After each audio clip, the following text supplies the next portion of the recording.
the quiet havens of suburbia, where digital lives often run parallel to physical ones, a silent covenant of safety is presumed. We build our careers, our homes, our entire existences with the belief that our world, however complex, remains largely within our control. But what happens when the very tools designed for connection become instruments of conspiracy, when the financial trails, typically a beacon of transparency, instead illuminate a path into shadow for Amelia Vance, a woman whose brilliance navigated the intricate landscapes of high finance? Her professional acumen led her not to greater success, but to an unforeseen abyss. Her life, a testament to meticulous planning and unwavering ethics, was about to be undone, not by a random act, but by a chillingly precise plot, engineered from a distance, executed with an unseen hand. In a world saturated with digital footprints, where every transaction leaves a trace, how could a vibrant life simply evaporate, leaving behind only the cold, hard currency of crime? On a crisp autumn morning in Oakhaven, the insistent ring of a telephone cleaved through the pre-dawn quiet, announcing not merely a disruption, but the irreversible shattering of peace. At precisely 4:17 a.m., a frantic voice on the other end delivered chilling news: a sudden, inexplicable absence. Oakhaven, a suburban haven synonymous with quiet streets and manicured lawns, typically offered a serene canvas for lives meticulously built. Here, Amelia Vance, a brilliant financial analyst, had cultivated an existence that from every outward glance appeared nothing short of idyllic. Her sharp professional acumen was perfectly matched by a personal grace, her life unfolding with purpose and precision. Yet in a blink that finely tuned existence vanished.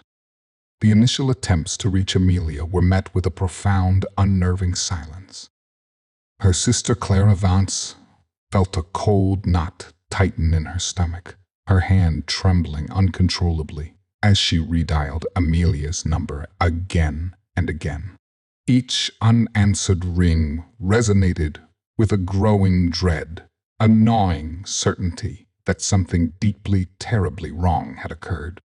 The hours that followed dissolved into a blur of bewildered panic, an uncoordinated, desperate search launched by a family suddenly grappling with the incomprehensible.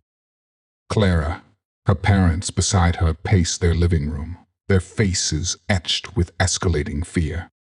They placed calls to friends, colleagues, anyone who might have seen Amelia, but every conversation yielded only more emptiness, the dead air, a tangible weight pressing down on them. Knocks on Amelia's apartment door, initially tentative, grew increasingly insistent, then desperate, but the solid wood offered no answers, no glimpse of the vibrant life they knew. Pre-dawn quiet of the suburban street seemed to amplify their unspoken questions, each passing minute stretching into an eternity of agonizing uncertainty.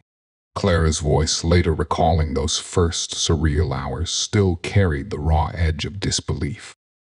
She described a disorienting sensation, as if the ground had fallen away beneath her feet, a world that had once felt solid, now crumbling into an abyss. That morning's call hadn't simply reported a disappearance. It had ushered in a terrifying new reality, one that would forever alter the Vance family's trajectory, transforming a puzzling mystery into a desperate race against encroaching shadows. In the wake of that harrowing 911 call, Oakhaven's morning quiet yielded to the measured, methodical arrival of law enforcement. Patrol car lights, a silent, rotating blue, painted an eerie wash across the meticulously kept facade of Amelia Vance's apartment building. Inside, officers began a systematic sweep, their trained eyes meticulously searching for any anomaly, any sign of struggle. What immediately struck them as perplexing was the complete lack of forced entry. No splintered frames, no shattered glass, every lock unbroken. There was no overt evidence of violence, no overturned furniture, no desperate scuffle. Yet this very order, this unsettling perfection, bred a far deeper disquiet. Within this facade of order, subtle discords resonated. A kitchen chair stood slightly askew from the table. A ceramic mug on the counter held a cold trace of half-finished tea, and the faint, lingering scent of a morning brew still perfumed the air. These minute, seemingly insignificant details did not suggest a violent intrusion. Instead, they whispered of an abrupt, utterly unexpected departure, a life interrupted mid-routine, a seamless existence suddenly inexplicably fractured. As the initial response team secured the perimeter, seasoned detective Miles Corbin stepped onto the scene. His calm, deliberate presence seemed to absorb the frantic energy of the moment, a stark counterpoint to the churning uncertainty that had preceded him. Corbin possessed a gaze that took in every fragment of a scene, meticulously piecing together narratives from silence and absence. He moved through Amelia's apartment with a quiet reverence, his analytical mind already sifting through the visual data. He registered the untouched security system, armed and functional, the perfectly made bed with its uncreased pillows, the digital devices, a smartphone, a tablet, charging neatly on the nightstand. Nothing appeared stolen. Nothing had been carelessly discarded. This striking absence of overt chaos, this meticulously kept dwelling spoke volumes to Corbin. It clearly was not the aftermath of a robbery gone wrong, nor a spontaneous explosion of violence.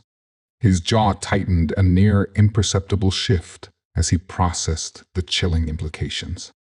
His initial assessment solidified. This was a calculated act, something profoundly personal, far more premeditated than any random crime. The apartment, a silent, unsettling witness, offered no vocal answers, yet its disquieting order presented a profound challenge, hinting at a truth carefully concealed, a narrative still awaiting its unspooling. As the stark reality of Amelia Vance's disappearance bore down, the narrative turned from the sterile silence of the crime scene to the vibrant woman whose absence echoed through the lives she touched. Through the tear-streaked lens of her sister Clara, a poignant portrait began to emerge, rich with the indelible traces of a life now tragically gone. Claire painted a picture of Amelia's vibrant spirit, a fierce intellect paired with an infectious laugh that could readily fill any room. She spoke of Amelia's unwavering ambition, driven not merely by financial success, but by a relentless pursuit of mastery, an innate gift for understanding the intricate dance of global markets with a precision few could rival. Their bond, forged in childhood secrets and fortified by adult confidences, served as an unbreakable sanctuary. Claire described Amelia as her anchor, the steady presence who consistently found clarity amidst the world's chaos. Amelia's professional triumphs transcended mere notches on a corporate ladder. Each was a vivid expression of her relentless drive. She had recently finalized a landmark deal, celebrated quietly less for the significant bonus it brought than for the complex intellectual challenge it had presented and her masterful overcoming of it. Yet far beyond the spreadsheets and the pressure of high-stakes negotiations, Amelia nurtured a profound dream to establish a foundation dedicated to empowering women in underserved communities through targeted microlending.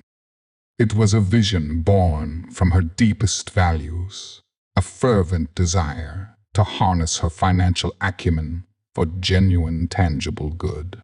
The profound sense of loss that now enveloped Clara stretched beyond her sister's immediate absence. It encompassed the theft of a future, the crushing weight of unrealized potential. Clara often found herself revisiting quiet moments, fragments of their shared history, now imbued with a poignant significance. These were silent testaments to a life vibrant yet fragile, like the early morning Amelia had confided in her over-forgotten cups of lukewarm coffee about a dream so audacious it felt almost impossible. She looked at me that day, Clara recounted, her voice threadbare with emotion, and said, "What if we could truly change things, Clara, not just for us, but for everyone?" It was more than ambition. It was a profound yearning of vulnerability Clara had seldom witnessed. For a fleeting instant, the narrative offers this rare, intimate glimpse, framed as Clara's raw, unvarnished memory into Amelia's innermost world just before the tragedy, a whisper of her boundless hopes and a quiet acknowledgement of the immense, almost solitary weight she carried. It was a life brimming with promise, a bright flame snuffed out, leaving behind only the haunting resonance of what might have been. The initial investigative lull, characterized by the perplexing absence of physical clues, shattered abruptly with the discovery of Amelia Vance's smartphone. Found precisely where Detective Corbin had noted it, charging on her nightstand, this seemingly innocuous device held the silent promise of unlocking secrets. Digital forensics experts, leveraging their meticulous precision, began the painstaking process of extracting and unraveling the intricate web of her recent communications. It was a deep dive into the meticulously recorded activity of Amelia's final days, a stark record reflecting her last critical interactions. Corbin's team quickly uncovered a series of profoundly unusual text messages exchanged in the crucial days preceding Amelia's vanishing.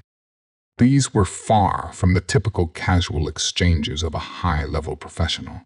Instead, they were cryptic, saturated with dense financial jargon, and unmistakably hinting at an urgent, highly covert transaction. Phrases like asset transfer initiated, proxy confirmed for tranche, and blind trust activated on release peppered the conversation, starkly incongruous with Amelia's known business practices. The frequency and timing of these late-night exchanges underscored a clandestine operation, an involvement Amelia had apparently kept fiercely guarded. Concurrently, financial investigators began scrutinizing Amelia's recent banking activity. Their findings sent a shockwave through the investigation, a rapid succession of unexpectedly large, unexplained money transfers from Amelia's personal accounts. These substantial funds, sidestepping conventional banking channels, had vanished into an obscure virtual wallet, a cryptocurrency address that offered no immediate trace of its owner. The sheer magnitude of these transfers, totaling nearly $1 million in just a few days, was astounding, dwarfing any known legitimate financial dealings Amelia had.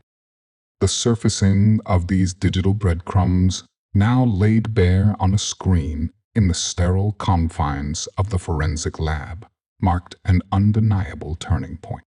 This was no longer merely a bewildering missing person case. The cold, stark electronic trail now pointed toward something far more insidious than a simple white-collar irregularity. It suggested a hidden world where immense sums moved without oversight, and where Amelia Vance, a woman of unyielding ethical standards, had evidently become ensnared. The investigation had pivoted dramatically from a personal tragedy to a high-stakes financial labyrinth, raising urgent questions about the identities of Amelia's mysterious digital contacts, the true nature of the assets she was moving, and precisely why this clandestine transaction may have precipitated her sudden absolute disappearance. The digital silence, had been violently broken, giving way to the chilling implication of a meticulously executed scheme. Amelia Vance's digital footprint, particularly her final transactions, propelled the investigation deep into the intricate and often shadowy depths of the cryptocurrency world.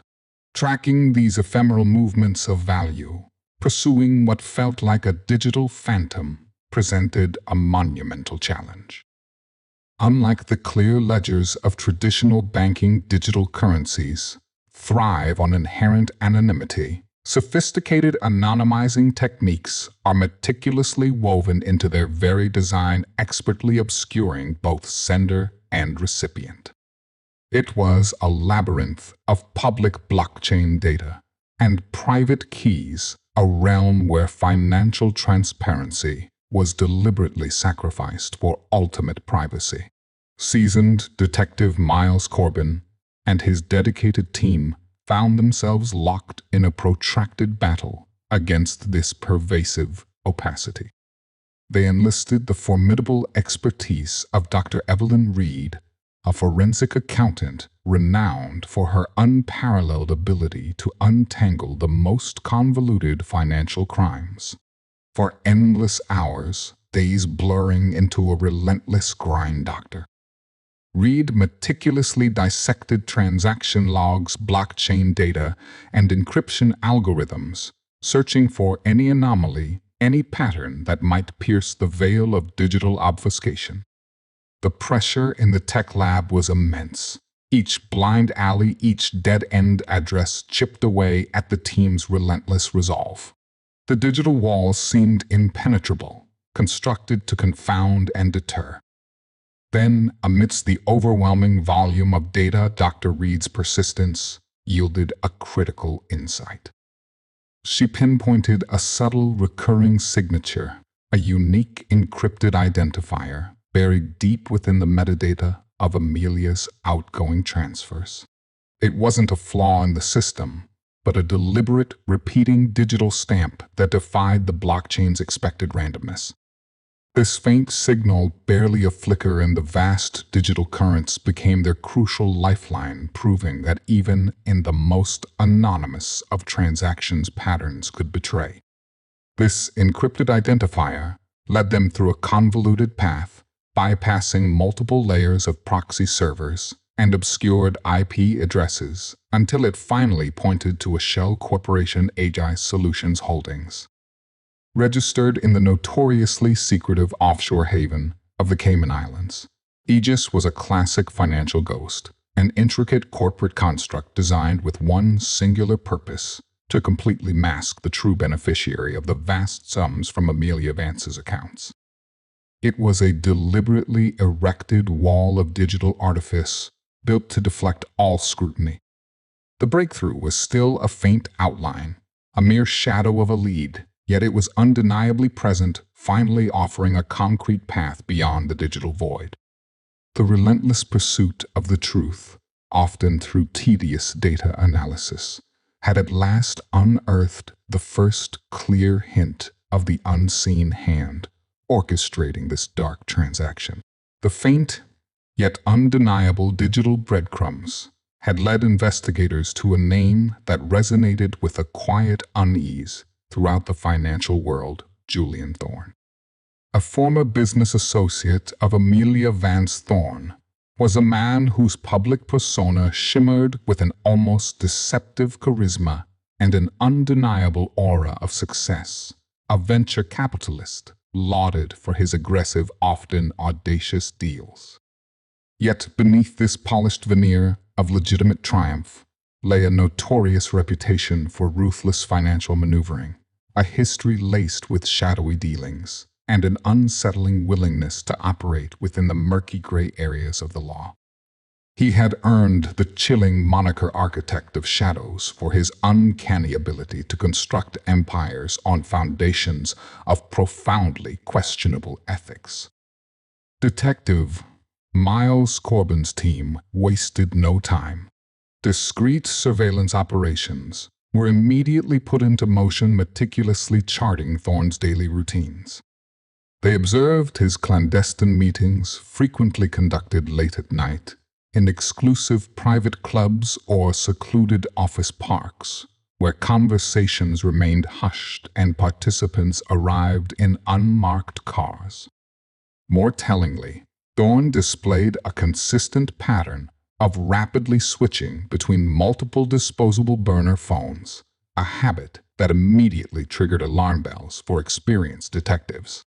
This calculated pattern of communication, expressly designed for impermanence and untraceability, hinted at a deep-seated need for absolute secrecy, a life meticulously constructed outside the purview of casual scrutiny.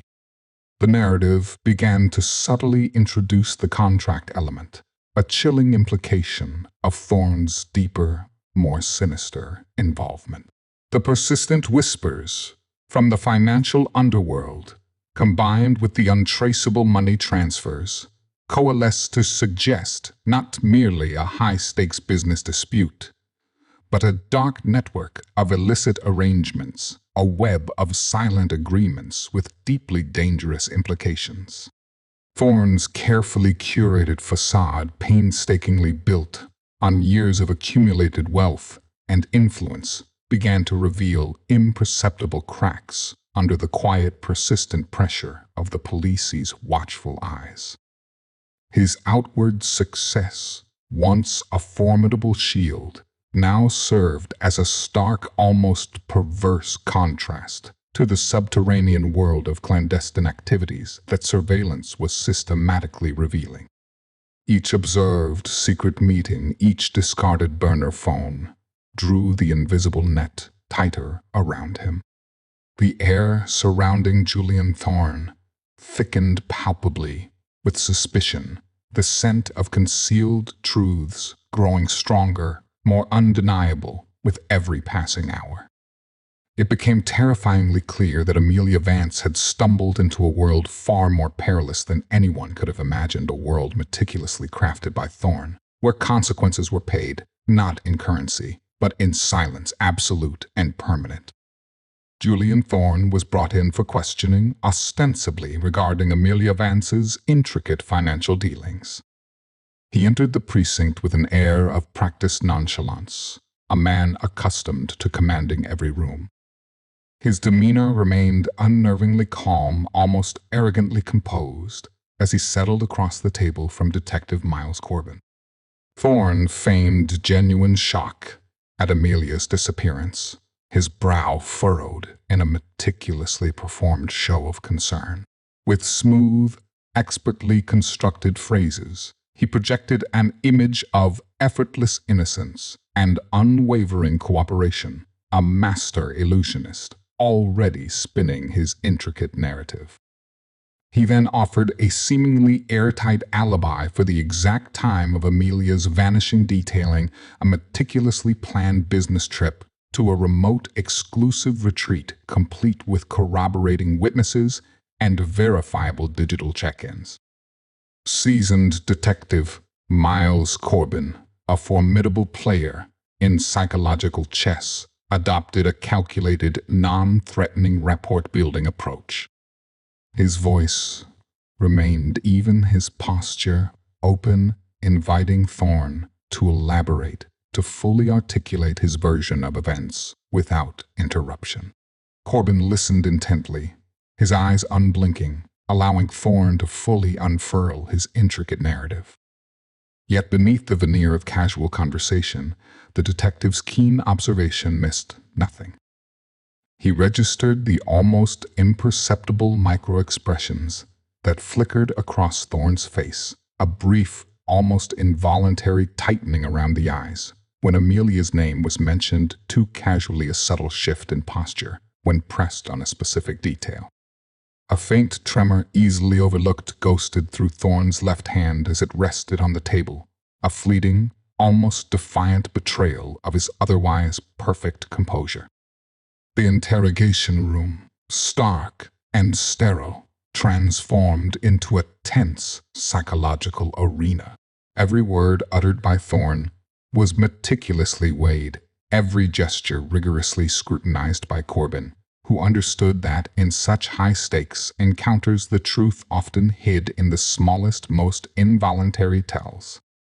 Thorne, meanwhile, continued to weave his convincing web of deception, laying out a seemingly logical sequence of events designed to deflect any and all suspicion. He spoke of Amelia purely in professional terms, emphasizing their productive but strictly non-intimate working relationship, meticulously distancing himself from any personal connection that might invite deeper uncomfortable scrutiny. His story was a carefully constructed fortress of half-truths and calculated omissions, meticulously designed to withstand the initial onslaught. But Corbin knew that even the most formidable fortresses, no matter how imposing, often possessed hidden weaknesses waiting for the right pressure to reveal them. For days, Julian Thorne's smooth narrative had held its ground, a seemingly impenetrable wall of manufactured innocence. But as the silent vigilance of the surveillance team persisted, a crucial piece of the puzzle began to materialize from the digital ether. Those burner phones, disposable instruments of meticulous secrecy, were not as silent as Thorne had presumed. Digital forensics experts, relentless in their pursuit, labored tirelessly, sifting through layers of complex encryption, employing sophisticated decryption techniques to crack open the tightly guarded secrets hidden within. The digital evidence, once a mere whisper of suspicion, was now poised to unleash a resounding shout of undeniable truth. In a pivotal breakthrough, the forensic team successfully decrypted a series of highly encrypted messages recovered from one of Julian Thorne's recently discarded burner phones. These communications, initially camouflaged as innocuous business discussions, now laid bare their true chilling content. What scrolled across the screen were not just coded instructions, but chillingly detailed financial arrangements, meticulously outlining precise payments and illicit transactions that directly contradicted every facet of Thorne's carefully constructed alibi. The timestamps alone were damning, placing him in direct communication with unknown parties during the exact hours he claimed to be isolated on his remote business retreat. The messages spoke in cold, transactional terms, asset acquisition, finalized, and delivery confirmed phrases, chillingly detached from any legitimate financial endeavor. Armed with this irrefutable proof, a cold, hard digital hammer poised to strike seasoned Detective Miles, Corbin returned to the interrogation room. His demeanor, previously one of patient rapport building, now shifted with an almost imperceptible yet profound change. His posture became sharper, his gaze unwavering, no longer inviting cooperation, but demanding accountability. The air in the room, already charged, crackled with a new, almost electric intensity. Corbin placed the decrypted messages onto the table, a silent but devastating indictment. He watched Julian Thorne, whose mask of composure had been so meticulously crafted, begin to crumble. Corners of Thorne's mouth twitched, his eyes darted nervously, and a faint flush crept up his neck. The first visible cracks had finally appeared in his carefully constructed facade of innocence, revealing the raw, exposed nerves of a man whose intricate web of lies was about to unravel completely. With the digital locks irrevocably broken, Julian Thorne's encrypted messages transcended mere data points. They coalesced into a chilling blueprint, exposing the full, horrifying scope of his contract plot.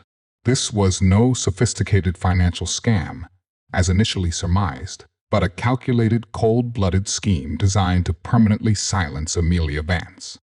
The omniscient narrator meticulously unveiled the intricate machinations, revealing how Thorne's vast illegal money laundering operation, a shadow empire built on illicit gains and opaque transactions, teetered on the precipice of exposure.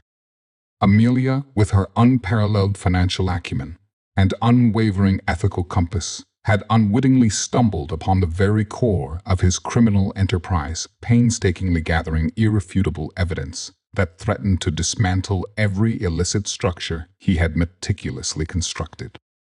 Her knowledge instantly transformed her from a colleague into a fatal liability, and then a target.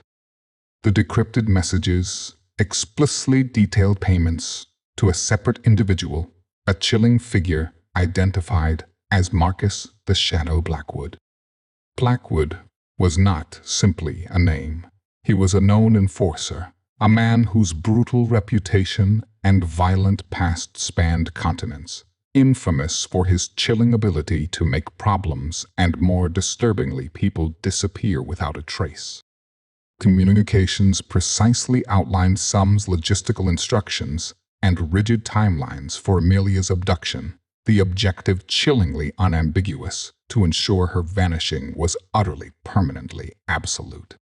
The financial transfers were cleverly disguised as legitimate consulting fees, but the accompanying coded language now fully understood eradicated any doubt about the true horrifying nature of the service rendered. Seasoned detective Miles Corbin, his voice now entirely stripped of any pretense of casual inquiry, meticulously outlined the devastating details of the plot to his stunned team. He drew the stark connection between Thorne's escalating financial desperation, fueled by insatiable greed, and the cold-blooded, irrevocable decision to eliminate Amelia. He didn't just want to stop her, Corbin stated, his gaze fixed and unwavering. He wanted to erase her. Erase what she knew. Erase the very threat she posed to his empire. The investigation had now irrevocably shifted from a baffling missing person case, even from a complex white-collar crime, to a clear-cut homicide inquiry.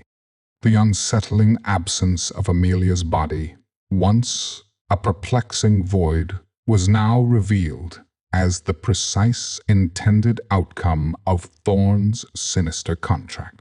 The digital trail, having spoken its piece, had transformed a gnawing suspicion into a concrete accusation of murder meticulously planned and ruthlessly executed. The true horrifying scale of Thorne's depravity, once merely hinted at, was now starkly, undeniably revealed. The interrogation room, once an arena defined by Thorne's calculated composure, now became the stark stage for his agonizing unraveling.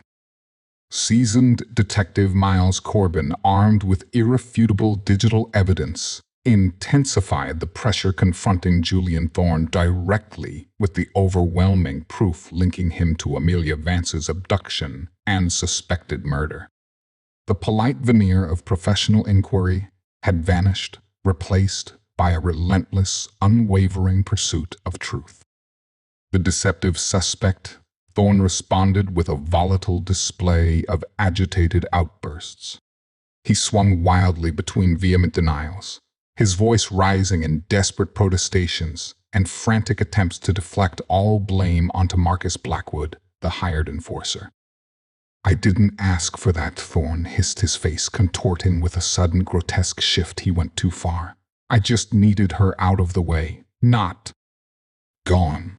These moments of feigned remorse, however, rang utterly hollow, his overt self-pity starkly contrasting with the chilling, cold-blooded nature of the contract he had orchestrated. His hands, no longer merely trembling, clenched into tight fists, then splayed open in exaggerated gestures of innocence, a desperate betrayal of the turmoil churning beneath his facade. Corbin, unmoved by Thorne's increasingly frantic theatrics, applied unrelenting psychological pressure. He methodically presented each damning piece of evidence one by one, like individual blows against a crumbling fortress. The decrypted messages, the detailed financial transfers, the traceable links to the offshore shell company, each digital fragment was laid out with stark precision, collectively forming an inescapable narrative of guilt. "This isn't about what Blackwood did, Mr. Thorne," Corbin stated, his voice a low, steady rumble that cut through Thorne's rising panic. "This is about what you ordered. What you paid for. Explain these coordinates. Explain this transfer. Explain asset acquisition finalized, in your own words, without the convenient lies and desperate deflections." The tension in the room grew palpable, thick enough to suffocate, pressing down on Thorne. His meticulously constructed mask, which had served him so well for so long, finally shattered, splintering into irreparable fragments. Beads of sweat dotted his brow. His eyes darted frantically, desperately searching for an escape that simply did not exist within the confines of the room or the digital evidence. The layers of his deception were systematically peeled back, revealing the cruel, calculating core of his actions. Facing the absolute impossibility of his situation, with every avenue of denial sealed by the irrefutable data, Julian Thorne finally broke. It was not a confession born of repentance, but of stark, desperate self-preservation. He offered a partial, self-serving account, a transparent attempt to minimize his culpability. "All right. Yes, I hired him," Thorne stammered, his voice hoarse, ragged, but it was supposed to be a warning, just to scare her off. He was supposed to relocate her. "I never intended for this. Blackwood acted on his own. He was the one who made her disappear, not me. I just wanted my operation safe." He went rogue. He vehemently blamed the hired hand, entirely his final act of deception, a pitiful attempt to distance himself from the ultimate horrific consequence of his own insatiable greed and malice. But the digital records, silent and unyielding, told a far more complete and damning story. The architect of shadows had been fully exposed, his meticulously built world collapsing in a heap of irrefutable truth. Months of relentless police work, of meticulous digital forensics, and painstaking surveillance converged into the solemn opening of Julian Thorne's trial. The courtroom, typically a bustling hub, settled into an almost reverent silence, its polished wooden benches filled with a somber mix of concerned citizens, eager journalists, and most crucially, Amelia Vance's grieving family. The omniscient narrator depicted the atmosphere heavy with the weight of expectation and the profound gravity of the charges. Every gaze in the room, particularly those of the prosecution team, was fixed on Thorne, who sat at the defense table, his stony mask of defiance barely concealing a flicker of his characteristic arrogance. The prosecution methodically laid out their compelling case, building it with an unwavering foundation of digital evidence. Each decrypted text message, each obscure financial transfer was presented not as a mere piece of data, but as a chilling fragment of Thorne's premeditated plot. Prosecutors displayed magnified screenshots of the coded instructions that had led to Amelia's abduction, projected the intricate web of cryptocurrency movements that funneled vast sums to the enforcer Marcus Blackwood, and meticulously detailed the precise timeline connecting Thorne's escalating financial desperation directly to Amelia's sudden disappearance. It formed a digital tapestry of undeniable guilt-woven thread, by damning thread leaving no room for doubt. Forensic experts, including the formidable Dr. Evelyn Reed, testified with calm, unassailable authority, expertly transforming complex, abstract data into a clear, devastating narrative of calculated intent and ruthless execution. Then came the moment for Claire Vance, the grieving family member, to take the stand.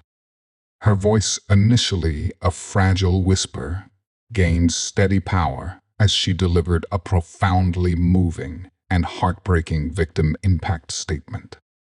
Her eyes still raw with unshed tears from months of anguish, fixed directly on Thorne. He visibly flinched, then stiffened his gaze, locking determinedly on the table, refusing to meet hers. "You didn't just take my sister," Clara articulated, each word a hammer blow, resonating with a terrible clarity. "You stole a future. A future brimming with good, with kindness. You extinguished a light that was meant to shine for so many, all for your insatiable, monstrous greed." She spoke of Amelia's cherished dreams, of the micro-lending charity, of the countless lives Amelia had planned to uplift, now all vanished echoes in the silence. Her raw grief was palpable, yet intertwined with it was an unyielding resolve, a fierce determination that ensured her sister's memory would transcend the brutality of her end, standing as a testament to the life stolen. The trial transformed into a dramatic slow-motion unfolding of the intricate plot, a methodical peeling back of the layers of Thorne's meticulously constructed deception. Every text message once hidden in digital obscurity, every financial record once obscured by shell corporations, now served as an undeniable, damning witness to Thorne's culpability. Each piece of evidence presented by the prosecution tightened the invisible noose around him, the oppressive weight of the truth, growing heavier, more inescapable with every passing day. Thorne watched riveted as the cold, calculating mind of Julian Thorne, the architect of shadows, was systematically dismantled, his flimsy denials rendered utterly futile against the overwhelming, irrefutable tide of digital proof. The courtroom, in its stark finality, became a crucible, forging the unvarnished truth from the fragmented digital echoes of a vanished life. After weeks of intense testimony, of digital forensics laid bare, and the chilling blueprint of a contract plot meticulously outlined, the jury finally returned to the courtroom. A hushed anticipation rippled through the gallery, a collective breath held taut. The omniscient narrator described the scene, the air thick with unspoken hope and lingering trepidation as the foreman rose to deliver the verdict. The words, when spoken, were clear, decisive, and resonated with the unyielding weight of justice, guilty on all counts. A quiet, collective sigh of profound relief, deeply felt, swept through the courtroom. For Amelia Vance's family, it was a moment of immense significance, the grueling culmination of a torturous journey, a long-awaited echo of accountability. Julian Thorne, the exposed architect of shadows, displayed no discernible reaction as the verdict was read. His stony mask of defiance remained fixed, though a muscle twitched almost imperceptibly in his jaw, a fleeting betrayal of inner turmoil. Justice, however, proved swift and unyielding. The judge, his voice devoid of sympathy, delivered a scathing condemnation of Thorne's calculated cruelty. He meticulously outlined the heinous nature of the crime, not simply the taking of a life, but the cynical mercenary planning behind it, the cold-blooded disregard for human value in the pursuit of illicit gain. Thorne received a life sentence, a final, unarguable pronouncement that his freedom and his insidious ability to manipulate lives was irrevocably stripped away. Seasoned Detective Miles Corbin stood quietly at the back of the courtroom, a subtle nod of satisfaction passing between him and Dr. Evelyn Reed, the forensic accountant whose tireless, brilliant work had been so utterly pivotal. He reflected on the long, arduous journey that had led to this precise moment. It had been a case unlike many he had encountered, built not on traditional blood evidence or fingerprints, but on the silent whispers of digital data.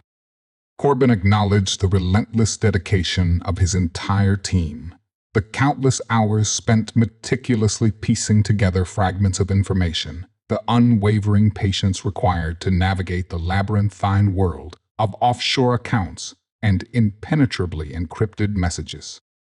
He understood with chilling clarity that without the critical role played by cutting-edge digital forensics, without the ability to relentlessly pursue those invisible trails, Amelia Vance's story might have remained forever untold, her disappearance, a permanent, agonizingly unsolved mystery. This verdict stood as a powerful testament to their collective perseverance, a victory not just for the letter of the law, but for the fundamental principle that even in the most hidden, digitally obscured corners of the world, truth will ultimately find a way to emerge into the light. Claire Vance, though forever marked by the profound and irreplaceable grief of losing her beloved sister, spoke later, articulating a semblance of peace she had found in the knowledge that Amelia's story had not, in fact, ended in silence. Her voice, still laced with deep emotion, now carried a newfound resilient strength. Amelia's light was extinguished far too soon, Clara stated, her gaze unwavering, her voice resonating through the solemn hall. But her voice through this verdict has finally been heard. Her memory is honored, and the justice served today means she did not vanish into nothingness. She vanished into the powerful, enduring echoes of truth. It was a victory, hard-won, a testament to the unyielding fact that even against the most formidable and deceptive forces, justice, though sometimes delayed and painstakingly sought, can ultimately prevail, forever transforming the chilling silence of a disappearance into the resonating triumph of a life avenged. In the digital age, even the most meticulously crafted deceptions cannot silence the echoes of truth and the relentless pursuit of justice. If the relentless pursuit of justice through the labyrinth of digital shadows intrigues you, subscribe to Shadow Files for more untold stories from the darkness. Don't forget to subscribe to Shadow Files and hit the notification bell